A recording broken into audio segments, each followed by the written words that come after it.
Louange au Créateur de l'univers, salutations de paix, de vie, de force et de santé à tous.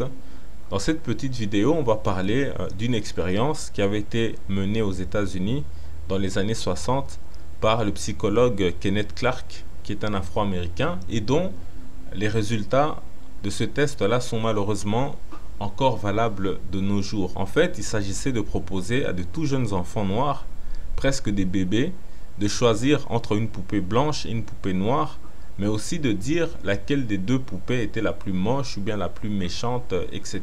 Et presque tout le temps, ces enfants, pourtant noirs, préféraient la poupée blanche.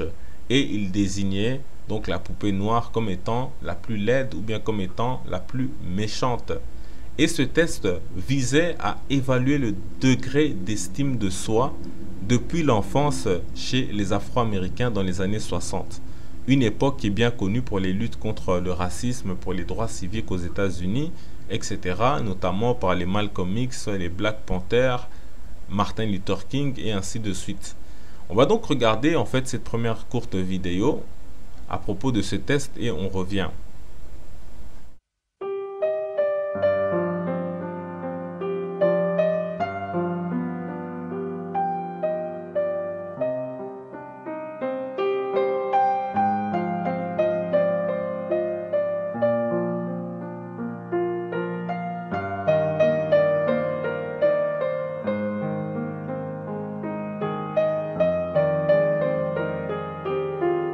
Can you show me the doll that you like best or that you'd like to play with? This one. I like that one. Okay. This one. That one? This one. I like to play with this. And can you show me the doll that is the nice doll? And why is that the nice doll? He's white. And can you show me the doll that looks bad? Okay. And can you give, and why does that look bad? Because it's black.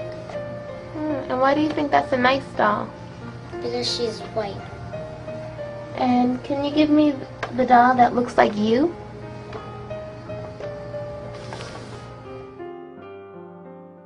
"15 out of the 21 children preferred the white doll." Which doll is the black doll? And which one is the white doll? That one. Which doll is the pretty doll? Which doll is the nice doll? Which doll is the bad doll? Which doll is the nice doll? And which doll is the bad doll? And why is that doll pretty? Because she's white and he has two eyes. Which doll is the ugly doll? Why is that doll ugly? Because he's black. Which doll looks most like you? Like me. Yeah, which one looks like you? And that one. Okay. That doll.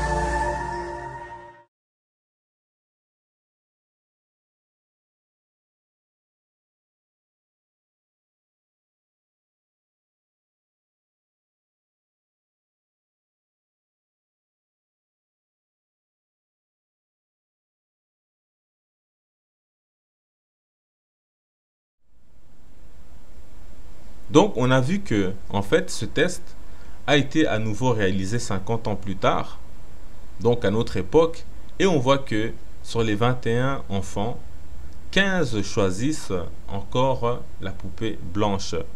Cela est en fait terrible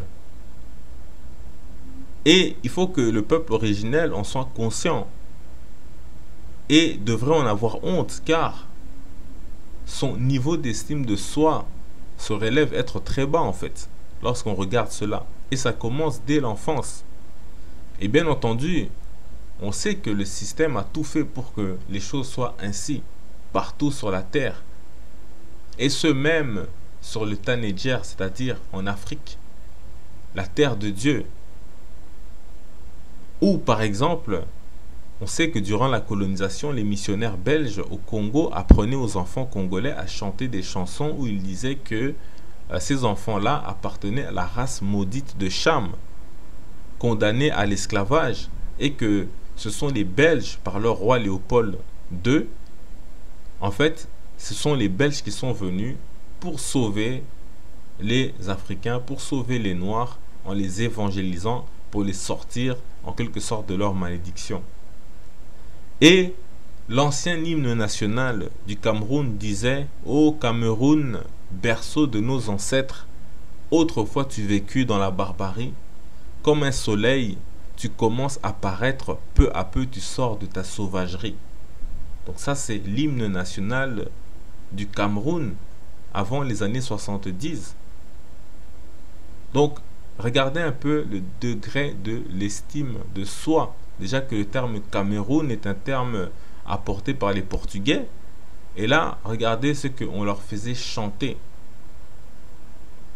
Et même le président de la République devait chanter ces inepties. Donc imaginez un peu ce genre de chant de malédiction qu'on nous faisait chanter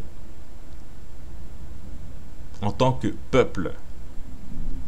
Et donc l'objectif était de faire croire aux Africains que ce sont les Européens qui les ont civilisés. Donc ni plus ni moins. Et les Camerounais ont chanté cela même après leur indépendance. Donc vous voyez que c'est une chose qui est très grave. En Afrique du Sud, on obligeait les serviteurs noirs de maison à porter des shorts courts pour dire que l'homme noir reste toujours un enfant. C'est un boy.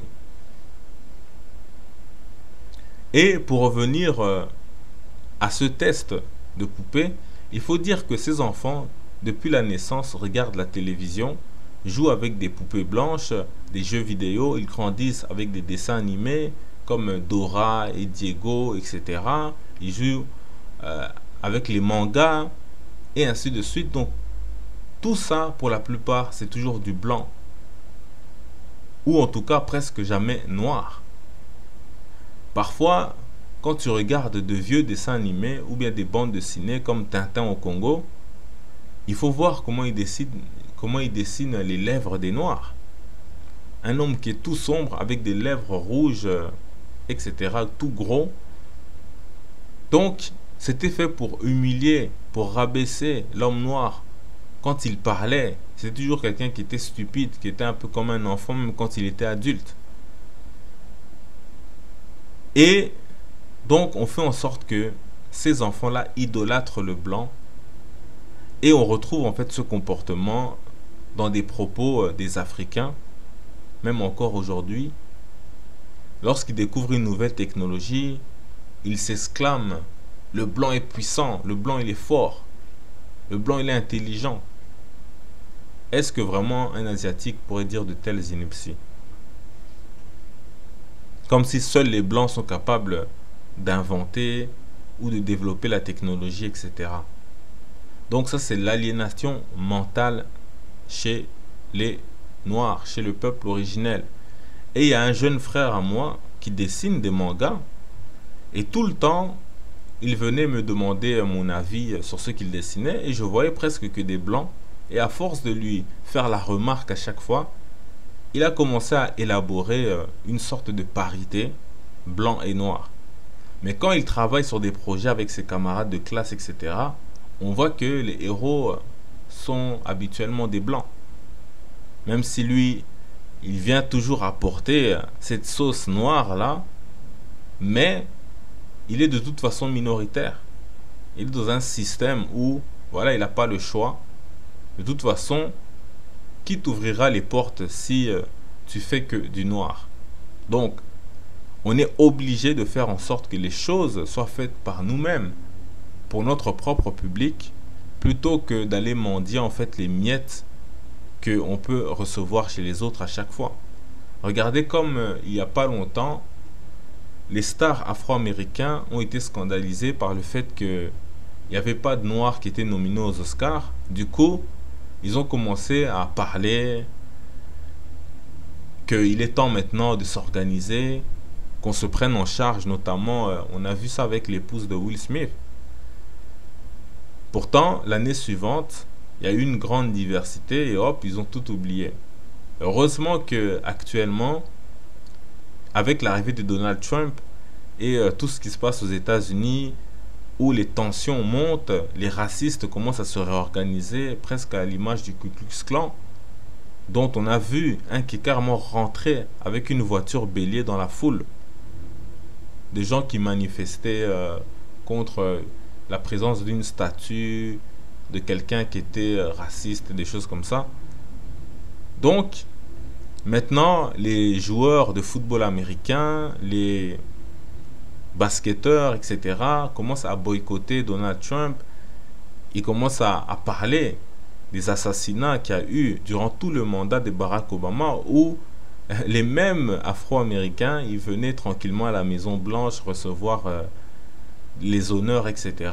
Maintenant, quand c'est Donald Trump, on voit qu'il y a quand même des forces internes aux États-Unis, de puissants lobbies, etc., qui sont contre l'arrivée de Donald Trump au pouvoir, bien que c'est un homme du système, c'est un milliardaire de l'oligarchie, etc.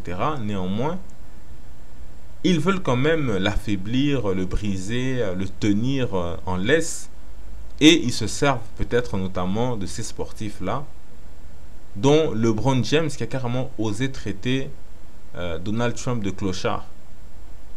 Stephen Curry, lui, il a refusé de venir en tant que champion NBA pour recevoir les honneurs à la Maison Blanche, alors que les mêmes étaient allés recevoir ça auprès de Barack Obama lorsque les tueries se déroulaient.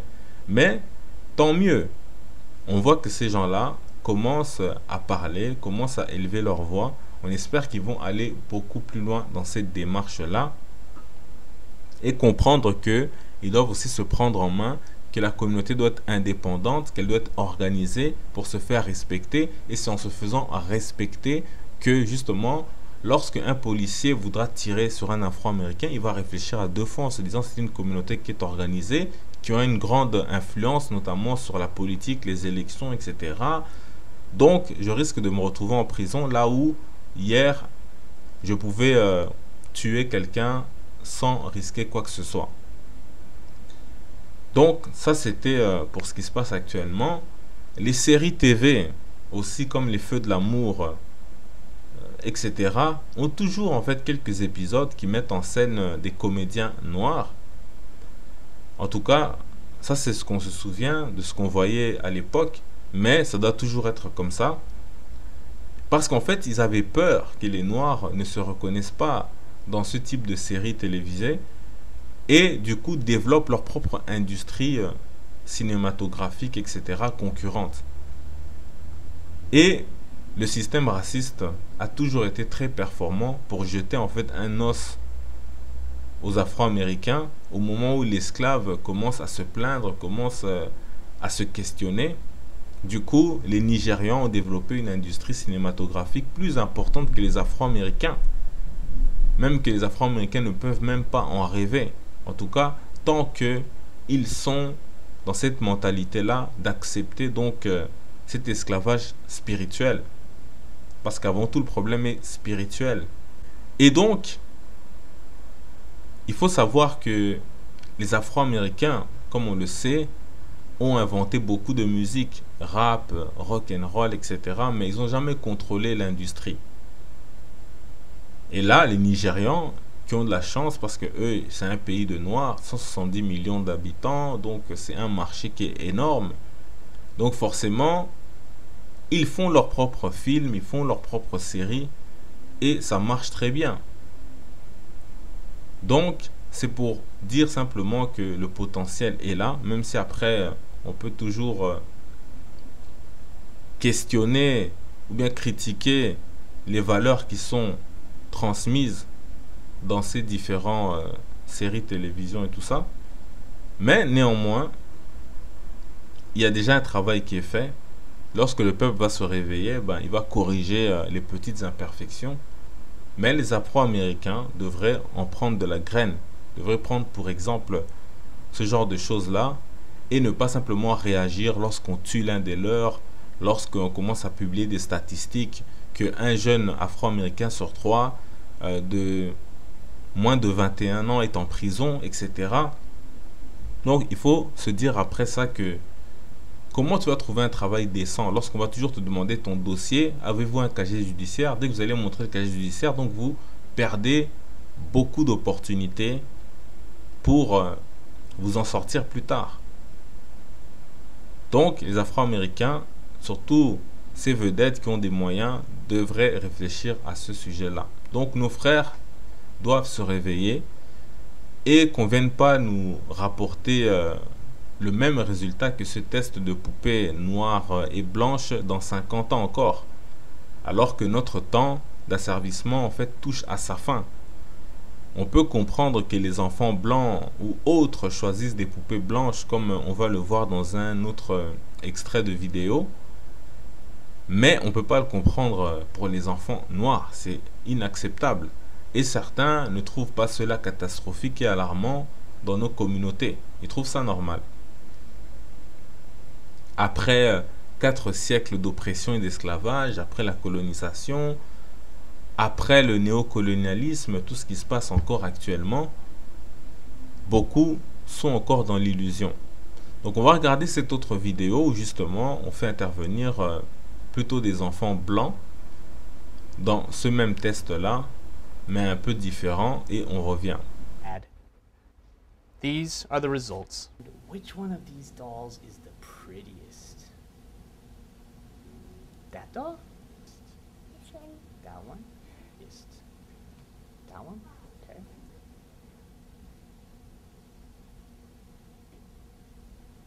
That one? That one?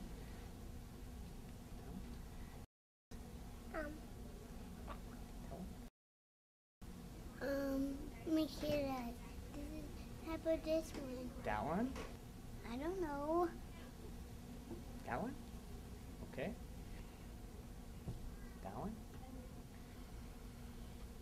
That one? Which doll do you think is bad? None of them. None of them. Okay. That one? Bad. That one? That one?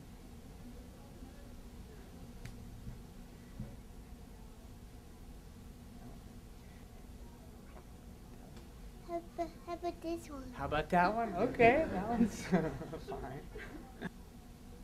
All of them. All of them? Okay.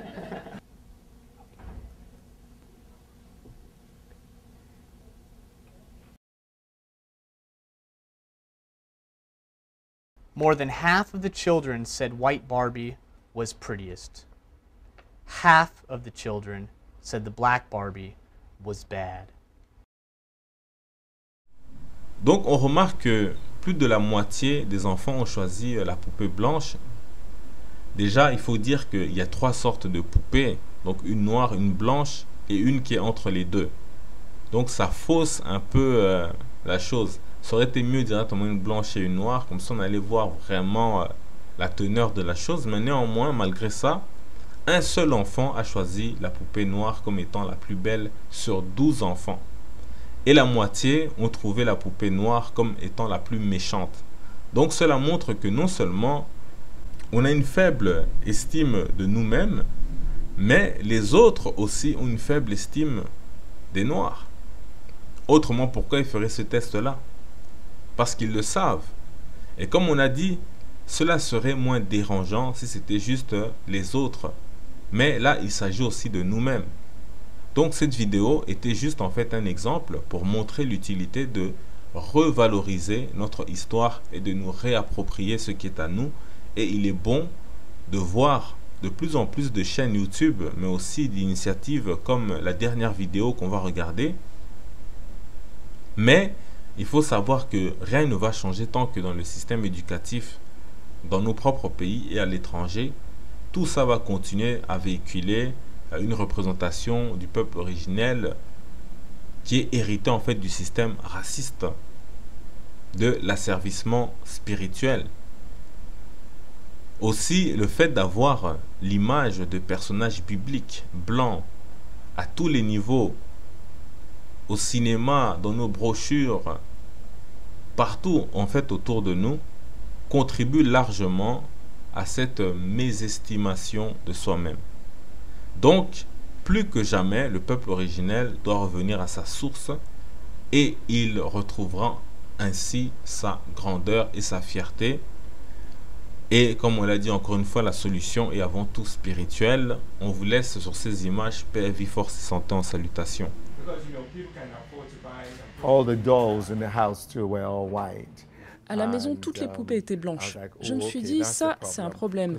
Parce que lorsque l'on transmet tout cela à un enfant, cela devient un canon de beauté auquel on veut ressembler.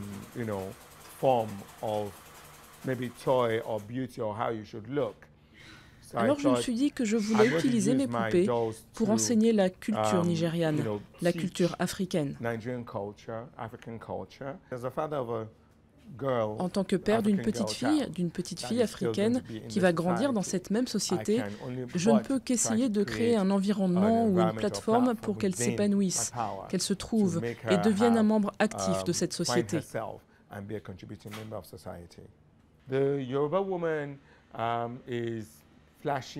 La femme Yoruba est flashy, elle porte des choses qui brillent et elle s'habille bien.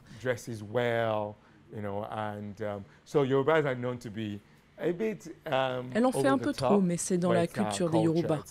Nous avons essayé de faire de même avec les poupées. J'ai reçu beaucoup de demandes du Brésil. C'est comme ça que je me suis rendu compte que là-bas aussi, ils souffrent d'une forme de discrimination, d'un manque de confiance en soi en ce qui concerne la couleur de leur peau.